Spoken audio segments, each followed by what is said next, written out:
Welcome to GamesWorld. Tonight is review night, so please enter the House of Games.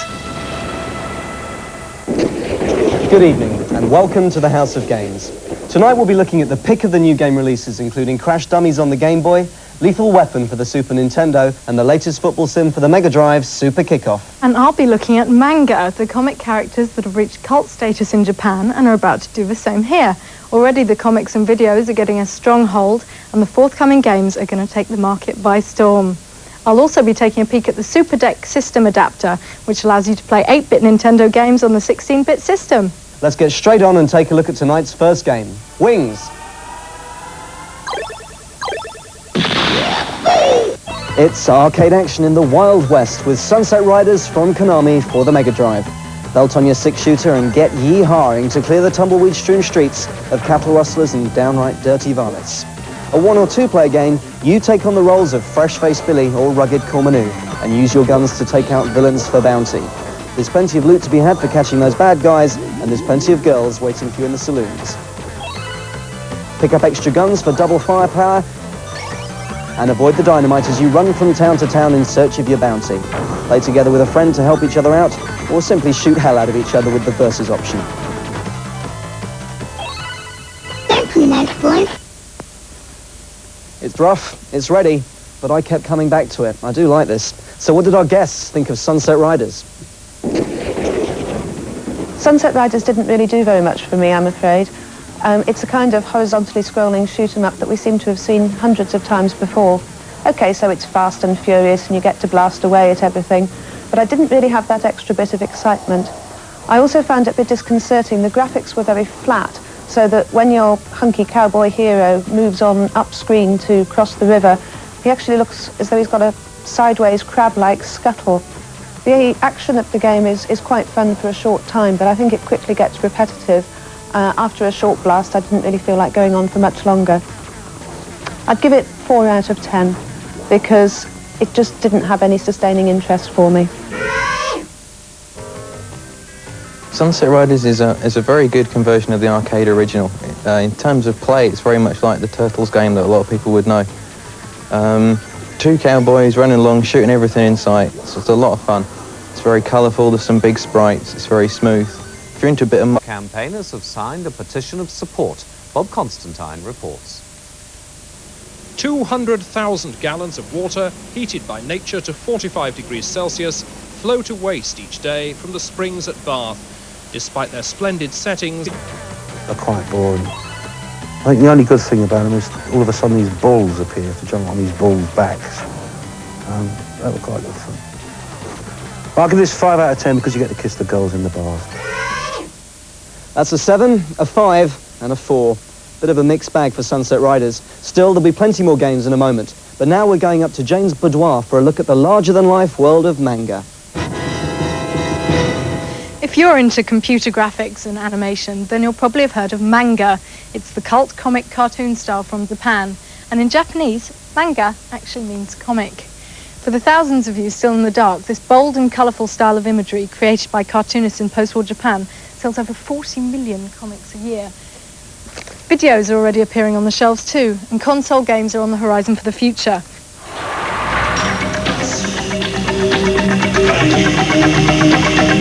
I saw Akira in the cinema 2 years ago and thought it was visually stunning. The animation just blew me away. Cartoons are generally viewed as children's material, and this certainly wasn't. It certainly brought animation to a sort of adult level. In Japan, animation is watched by practically everyone. You've got everything from soap operas to cookery programs have been animated. It's not viewed as a children's media over there. Japanese animation is and slowly, as more releases are coming out and more people finding out about it, it's just getting bigger. So far over here, you can get hold of the translated manga comics and the videos. It's a natural progression that from videos you get computer games. This series here, 3x3 Eyes, is a typical example of the progression of anime and manga. It started life as a comic and then went on to animation, and now there's a role-playing game available in Japan. Unfortunately, it's only available on import because all the text is in Japanese and virtually unplayable to the English-speaking population. The games that have been released so far vary in quality. Area 88, I think, is probably one of the best shoot-'em-ups available for the Super NES. Vanma Half is a good game. It's a good two-player game, Street Fighter 2 clone. If you haven't got Street Fighter 2 and you want a good combat game, then that's worth getting to. A bit easy for the ardent player, but again, is a good game. Manga Video so far only touched the tip of the iceberg of the stuff available in Japan. There's absolutely masses of good stuff that they can release. And obviously, because it's becoming more popular, they're going to release it. So there's a lot of stuff to look forward to. The unique cartoon style is called anime, to distinguish it from Western cartoon styles. If you already have a game that features anime, you'll already see the difference. And if not, keep a lookout when you go for your next games fix. Believe us, manga's going to be getting much bigger over here really soon. We'll be hearing more from Jane later, but now it's time to take a look at tonight's second game, Wings. And it's those lovable crash dummies, Spin and Slick, for the Game Boy from LJN. Renowned for their work in safety ads, a well-earned holiday is what these boys need to cool off. Problem is, there's no money in the kitty, and this is where you come in.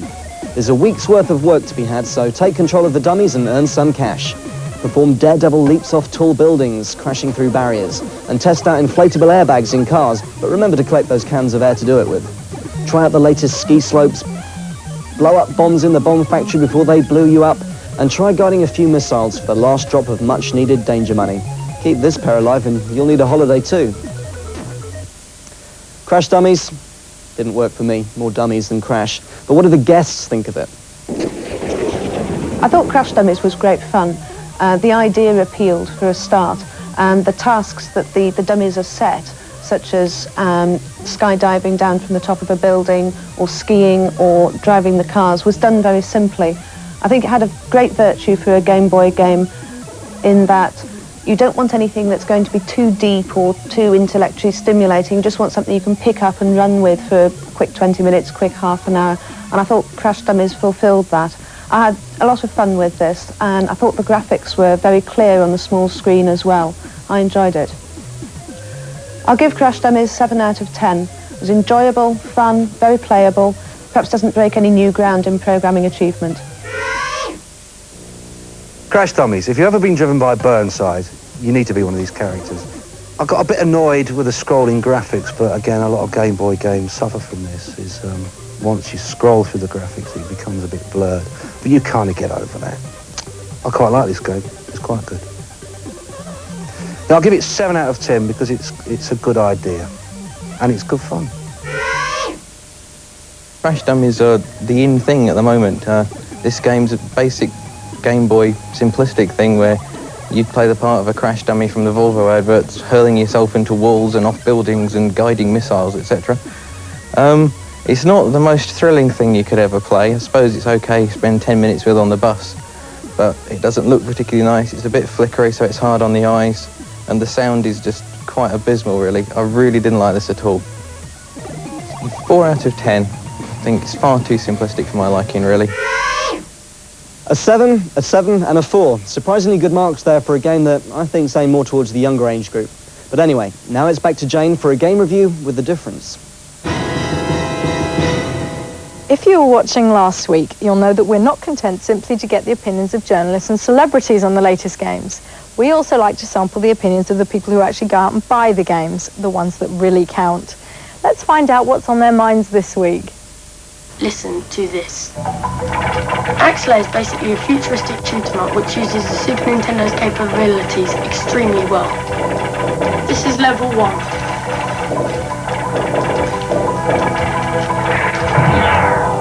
What do you think of that? As you've seen and heard, Axelay has great graphics and sound, but in the gameplay department it lacks that little something. If you're a shooting up fanatic, go for it. If not, don't. Personally, I'd give it 7 out of 10. The variety of levels in Axelay is very good, but I go along with Mark in saying it lacks something. 7 out of 10 from me. Now for the second of our reviews on Cyvalian. Cyvalian has got some good options, but flying around as a Chinese dragon isn't my idea of a decent shoot-'em-up. It's not the pits though. The graphics and sound are okay, but after playing it for a while, it does get very tedious. Cyvalian's not really worth the dosh. It's a poor shoot-'em-up. I'd give it 6 out of 10. Basically, Surveillance should be on the bottom of your games list.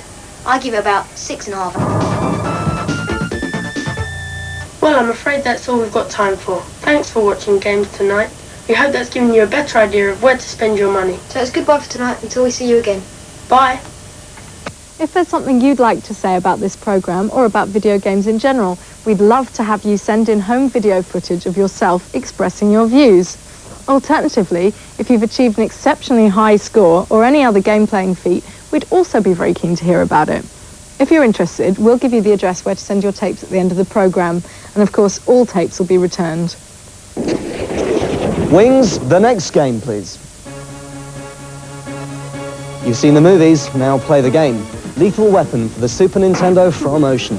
A blend of the 3 Lethal Weapon movies to date, this game takes you through 5 huge levels of shooting action, with you taking the roles of either heroes Mel Gibson or Danny Glover. Too old for this. Get down in the sewers, race through docklands and take on platforms aplenty in this high-speed chase against the criminals. Pick up ammo on the way and don't forget to make sure you don't run out of bulletproof vests. Get gunning and earn the respect of your fellow officers. Lethal Weapon?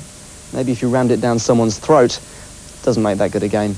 But do the guests agree? Well, Lethal Weapon. Well, it's a film licence, so let's make a platform game out of it, shall we? Playing the part of the 2 from the film, running around platforms, shooting things, picking things up. It looks just considering the machine it's on, the Super NES, it just doesn't use its abilities to any kind of result. Graphically, it's a very fiddly looking game. There's some tiny sprites and the background's just, they're not drawn particularly well. They're quite colourful in places, but it doesn't seem consistent as you play through the game. It's quite slow, there's not much to do, and you just don't have the inclination to get any further with it. It's not worth the asking price at all. It's worth, 3 out of 10 at the very most. It's really quite awful. Lethal Weapon was exactly what I was expecting it to be. Even the idea of having your own Mel Gibson on screen to manipulate Paul's rather when you realise he's even tinier on screen than he is in real life. That having been said, I thought some of the graphics were quite well done, quite clear. Some of the backdrops were atmospheric, and I even recognised some of them from the film. But the action is just utterly conventional. It's exactly what you would expect. Mel leaps around, and some of the animation is a bit suspect as well. Having the digitised pictures of Danny Glover and Mel Gibson, which come in snatches at breaks during the play, didn't really add to the authenticity of it. It could be any film licence, really. I'll give Lethal Weapon 4 out of 10. There really isn't anything new here to shout about. Lethal Weapons, oh no. Unlike the film, this one's a real turkey. It's your standard kind of shoot-'em-up platform game. Unbelievable, really, because you've got the Mel Gibson character, but you haven't got the Danny Glover character. You can't play 2 players on it. The speech synthesis is very fuzzy, and the graphics are really boring. Hated this one. Hated it. I'll give this an almighty 2 out of 10 because it's so brilliant. Lethal Weapon on the SNES gets a 4, a 3, and a 2. Looks like the reviewers agree with me. After the break, we'll be looking at Super Kickoff on the Mega Drive, and Jane will be showing us the Super Deck system adapter that allows you to play 8-bit NES games on the 16-bit SNES. Meanwhile, see if you can figure out what's wrong with this clip from Toe Jam and Earl. Answer after the break.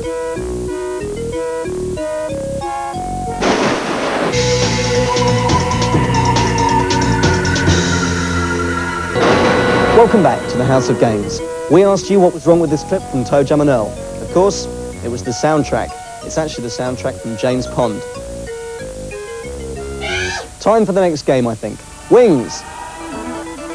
Book your ferry passage to Stunt Island and join the fierce competition to become the king of stunt flyers in Stunt Island for the PC from Infogrames. After you've tried out a few aerial antics, go see the director and earn a few bucks for your skills. Then become a movie director yourself. Create the sets from the huge menu of props, arrange the stunts and use the amazing editing facilities to cut your own masterpiece together. Invite your friends for a private screening in your own theatre, then save it in the vaults for your retrospective. Doesn't really work for me. I'd rather go to the movies myself. Still, did it tickle the fancy of our guests? Well, it's the first time I've actually picked up a PC or played a PC game, and it was totally engrossing. Basically, you are a stuntman and you're given different tasks and you try and earn money. But the game, it's not really a game, but the game goes beyond that because you become a film editor. You can edit your own films and give private showings, and it's great. You can design your own sets. I think I even drove a cow. I was a cow at one point. I got inside a cow somehow. I'll give this 9 out of 10 because it's a cunning stunt. Stunt Island is a game that's definitely aimed at older players. You can be fooled into thinking at first that it's a flight simulation, but it's not. The flying does take a sort of minor part of it, but the majority of the game is taken of creating stunts and building your own little mini movies, and it's really quite good fun. It's not the sort of thing that you can really pick up and play for just a short while. You're going to need to spend a good few hours with this one. You're going to spend many an evening tinkering around with all the different controls because there are so many features on this game. It's 8 out of 10. It's absolutely superb. Now, Stunt Island is a massive game. The graphics are excellent. The sound is very good. There's a whole host of music and sound effects that you can add to your stunts as well. And if you've ever got a Sound Blaster card, then the speech is terrific. It adds a lot of atmosphere to the game. I loved Stunt Island. I haven't even begun to scratch the surface of it, really, because it is so huge, but the potential there is absolutely enormous. I'll give Stunt Island 8 out of 10. I think it thoroughly deserves it. A 9 and 2 8s. Seems like Stunt Island went down well with our reviewers. I didn't like it. But anyway, now it's time once more to see what treat Jane has in store in her boudoir. There must be thousands of games players who have upgraded from the NES to the Super Nintendo and been left with stacks of old 8-bit games collecting dust on a shelf. Well, if you've been thinking about selling or chucking out those old games, now's the time to think again. It's been a long time coming, but Hornby Hobbies have finally got the games converter for Nintendo systems off the ground. Designed to fit snugly on top of the standard European Super Nintendo, the Super Deck system adapter not only allows you to play 8-bit games on the 16-bit system, but with other slots specially included within the design, it also enables imported games on both 8-bit and 16-bit formats to be played on European systems. We went down to Hornby Hobbies in Margate to see the prototype being put through its paces.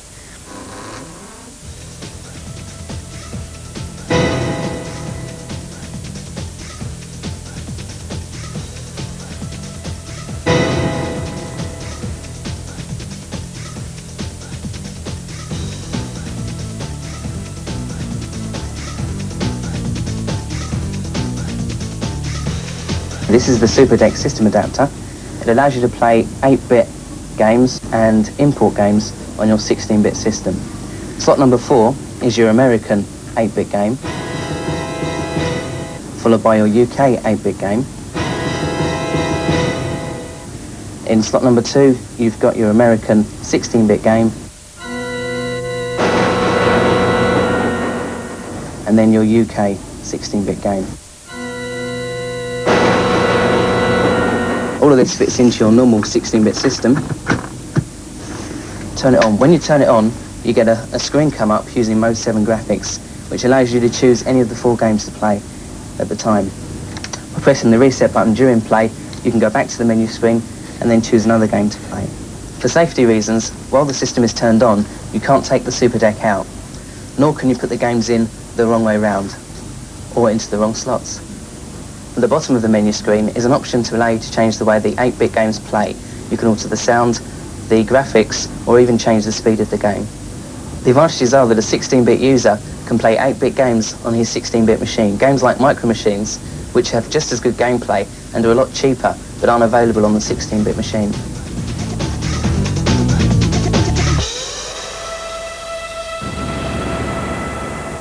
Let's take a look at the last game for the evening, Wings. And it's Super Kickoff. Action galore here for football fans in the Mega Drive game from US Gold. Take your pick of any of the world's teams and give your boys and players a good going over in the training sessions. There's many options to choose from here. Pick the match duration, weather conditions and skill levels of the teams. Special moves depend on your joypad skills, and the full scrolling pitch just adds to the realism. I think this game's fab. Football has never looked better on any home computer. This really is a hit. But what do our guests make of it?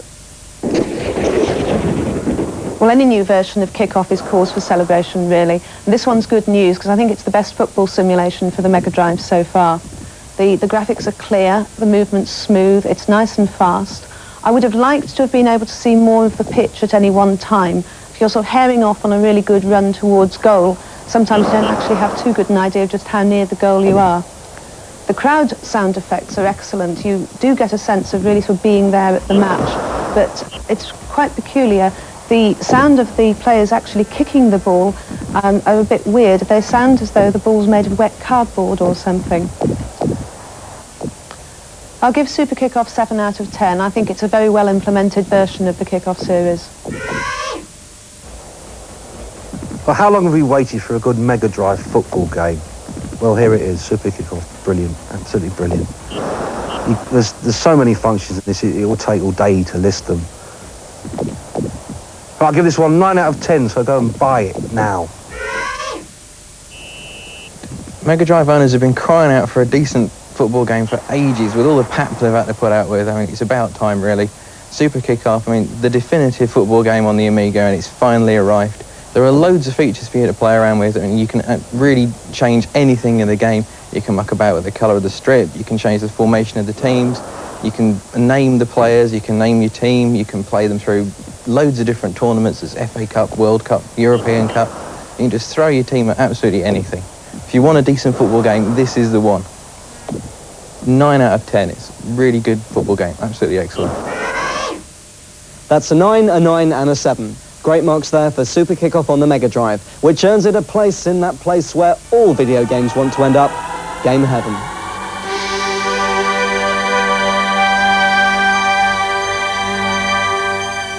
Well, that's it for this week. Next week we'll be looking at Turtles for the Mega Drive and the bizarre Putty for the Super Nintendo. And I'll be meeting the teenage editors of a games magazine that's on the shelves along with the big boys, as well as giving you some inside information on power-up codes for what's tipped to be this year's biggest game, Barcode Battler. Joining us in the House of Games will be Phoenix from the Gladiators. See you next week. Good night. Good night.